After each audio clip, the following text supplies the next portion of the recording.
Good morning from NASA's Johnson Space Center. This is Mission Control Houston. You're looking at the International Space Station Flight Control Room once again. A team of flight controllers watching over systems aboard the orbiting complex. The team once again today is being led by Flight Director Greg Whitney.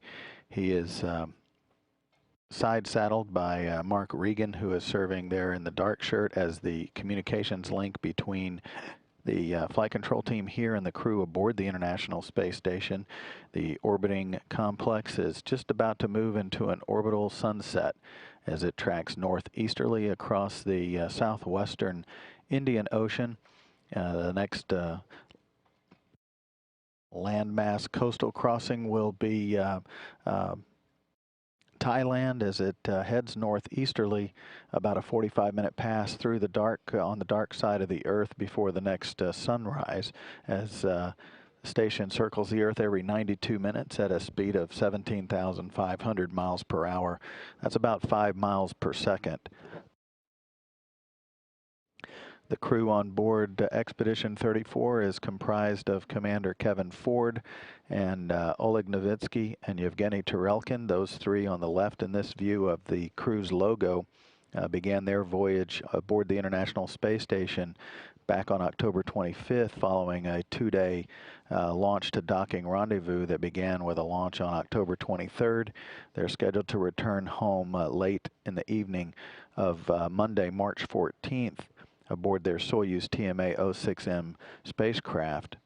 The other three crew members you see there on the right side of the logo are the newest crew members, although now they have been in space for a little more than a month.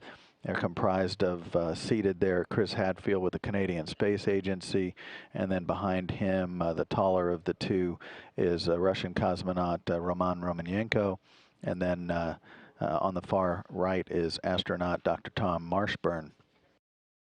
The original three, or the first three crew members, have been aboard the station for 92 days now and in space for 94, and the other three have been in space now for 37 days, 35 of those aboard the International Space Station. The crew members have focused their attention today on some housekeeping chores and some science activities aboard the orbiting complex that will end their day at about 3:30 in the afternoon, and they wake up each day about midnight U.S. Central Time. Focus today is on some experiment work, as mentioned, including the in-space experiment designed to investigate fluids containing ellipsoid-shaped particles, and also working with some additional maintenance activities back in the U.S. airlock Quest.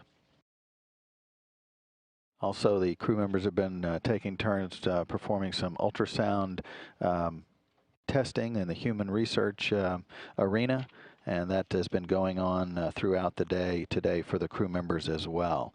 Exercise, another part of their daily routine, as is conversations periodically with the ground here in Mission Control Houston and other flight control centers that support the International Space Station activities on board.